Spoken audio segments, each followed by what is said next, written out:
Hey folks, this is Shantran here, and welcome to my corner of the internet. Today is gonna be another compilation style video going through the fights in, let's call it, the hidden parts of Grymforge. This is for the Untouchable challenge. I'm playing solo, except for some camp buffs, and I'm not allowed to take any real points of damage.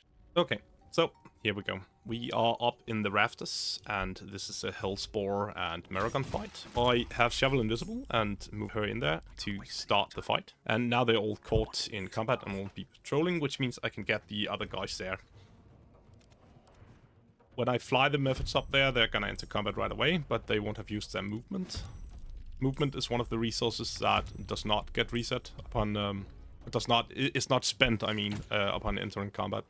Skeleton can take a shot here.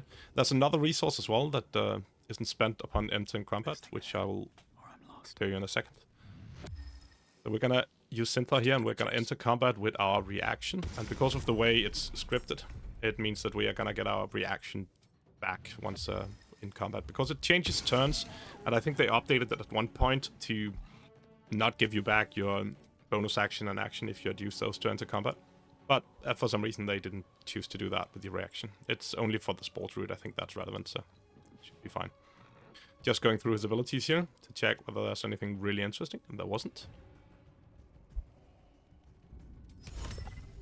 The Mephits are going to go and try the usual mud breath thing, just to see if we can get some advantage on some of these guys.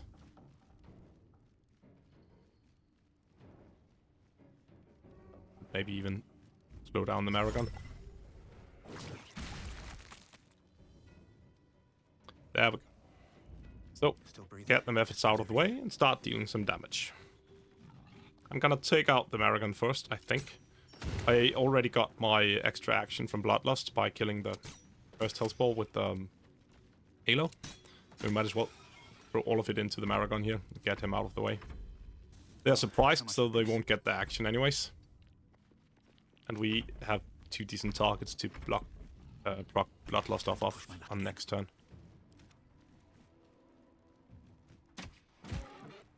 Never a dull moment.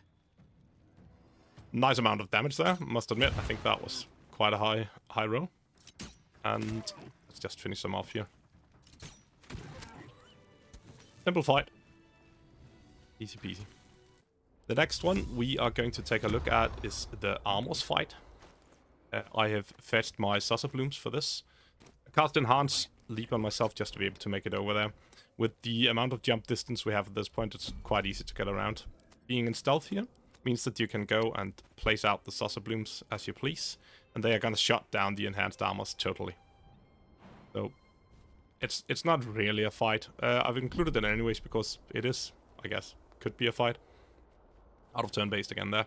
And the only thing you really have to be careful about here is not getting spotted before you have placed all of them.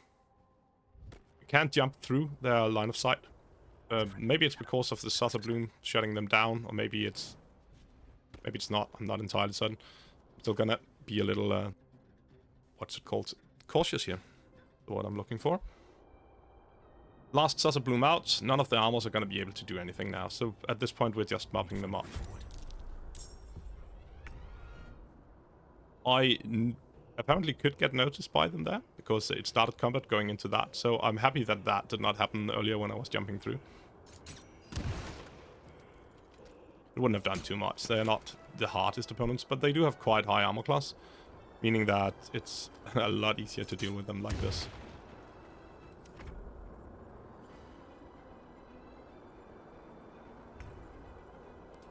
Yeah. Basically, we're just shooting fish in a barrel to this point. There's gonna be a lot of misses because we don't care about our hit chance as usual. I haven't brought the pets either for this. It's easier to just go here alone and kill them, and then we can bring the pets over with the teleporter, room, whatever it's called, afterwards. I really like the Saucer Blooms as a tactical advantage in that they've included in so many fights, and that it works a bit on in the Underdark. I also like that they limited it to the Underdark portions, so that it's not something you were going to be able to use through the rest of the game. And they still made the fights interesting, even with it. Or not this one specifically. Okay, so Lava Elemental fight. This one was a little weird because it was blocked somehow. It didn't like to enter combat, and also it didn't really like to enter turn-based either. at all. So when I clicked into turn-based, it stopped, but it still kept healing all the time. At this point, I've been shooting at it for a while just to check various things. So what we're going to do is that once it gets close to us here, we're going to try to see if we can lay a lot of damage into it and go straight into turn-based. I didn't know about the turn-based bug at this point, but you can see, even after I entered turn-based, it still healed twice even there. So we're going to use a necrotic arrow here, just to keep it from healing as possible. If it doesn't work, that's not really, I don't think, a way that I can kill it. But then it enters combat when I shoot it with the pet. Maybe that's just a bug about Synthar in this situation. I don't know exactly what's going on. But now it's in combat with us, which should make it a lot easier to deal with. Now it should only be able to heal once per turn, and hopefully the debuffs and stuff will work on it at least. I'm putting down mod with the Mephits to prevent it from being able to go and attack anyone. I don't mind it getting up there. But let's see if we can keep it from actually getting an attack. Also, I had the thought that once it was out of the lava, it wouldn't be healing as much, but of course it makes lava beneath it, which we're gonna take a look at later. I've never really had any trouble with this mob before, so I wasn't too sure about how it was gonna work, to be honest. Good. At the moment, I would get attack of opportunity, so let's see if we can muddy it up. And that works. Come on, can't stay idle. I'm also going to break some water on it, or more specifically on me. I can't recall whether or not it has vulnerability to ice already, but at least the wet buff will mean that I cannot get burning effects on me.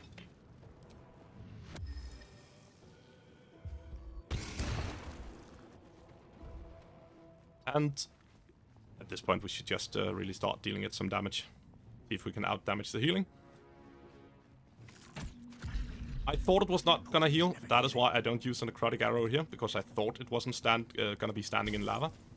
But obviously, that's not how the fight works. Not a lot of cold damage there. I think it was minimum, or very close to it at least. That must have been minimum, right? With 4 cold damage, yeah. Fortunately so. And just lay some damage into it. Really the name of the game. Even if it heals, which it's gonna, we might still be able to out-DPS it eventually. So, if we can keep it going like that. And then, of course, there's the option to use necrotic arrows to stop the heal effect. 68 is quite a lot of healing.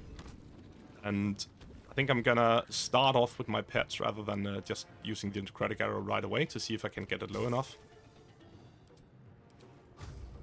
Yeah, there we go. So, Skeleton deals a bit of damage. Let's see if the Mephits can up the ante as well. Impressive. Still okay, I guess. We should be able to out DPS 68 at least. I don't have Shovel in the fight, and because she didn't enter the first round, she's now gonna be put into the surprised state or whatever, skip her turn state at least.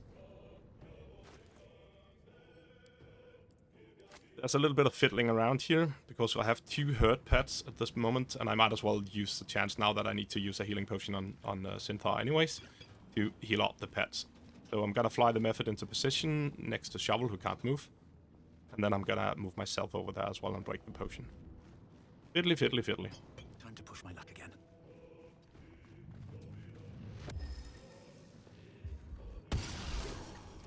And now we get to lay some damage into the thing. Using the offhand, in case I crit, I might simply just go for a normal shot, but I wasn't sure that I was going to be able to kill it here, and I didn't. So I used the necrotic arrow. And skippity, skippity, skip. Now, hopefully, at least it shouldn't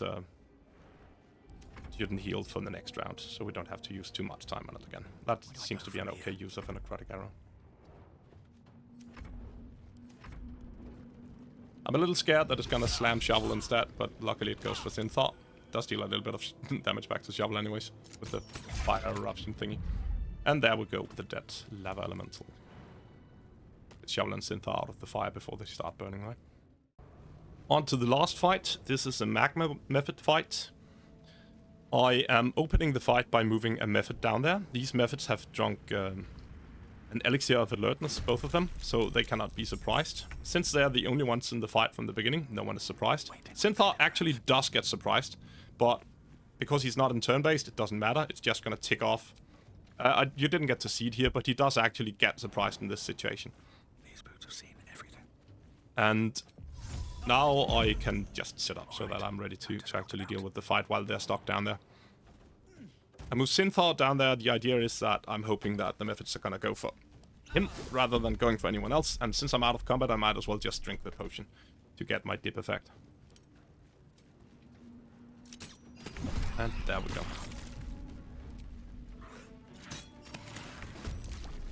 The second set of Mephits spawn in. I can't recall exactly what the trigger is, but it usually happens after I kill a couple of the first ones.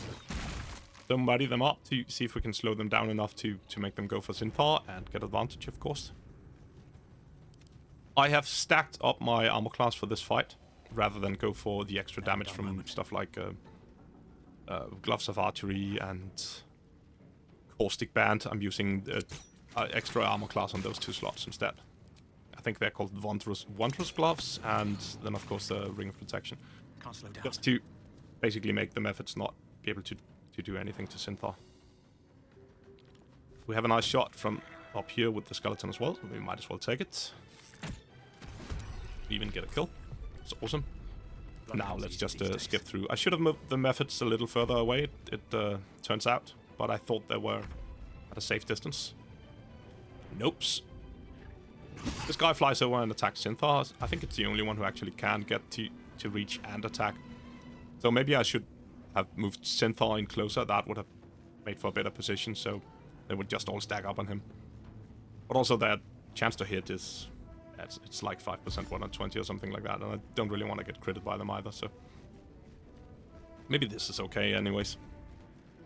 In this position, I'm just gonna try and see if I can get the Mephits away. I don't really care for the explosion of these Magma Mephits, so if I can kill them while they're not... no one is nearby, that would be sweet. So let's fly the Mephits away, now that we got Marty on both of them, which was... I don't know if it was lucky or what the chances are, I didn't check their dexterity saves, unfortunately. They're dying for me. All of them. And I think at this point, really, Synthar should just be able to take out the rest of them. I have the skeleton's shot in reserve. The idea here is gonna be... I'm coming for you. Yeah, first of all, let's move away here. Just trigger the attacks of opportunity. I'm gonna open with an ice arrow. The idea is that I have 3 shots. There are 4 Mephits. If I can proc some ice damage onto one of them, I should be able to finish that with the skeleton, but it dies to the ice damage instead, which is of course awesome. And then I have a shot for each of the other ones here. And there we go. Those are all the Magma Mephits dead, and thank you for joining if you have been. I've been Shanfran. You've most definitely been awesome. Don't forget to do the YouTube stuff, and bye bye.